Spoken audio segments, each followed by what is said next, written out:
là đẩy mel mò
que parece low, mas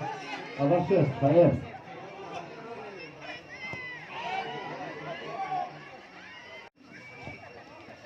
Pavilion chung tanga hian Voini Northern Football Association an lom tak neu ani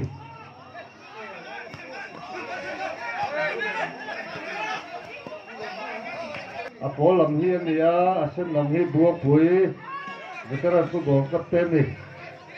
golam loin an nei he thok ri tuna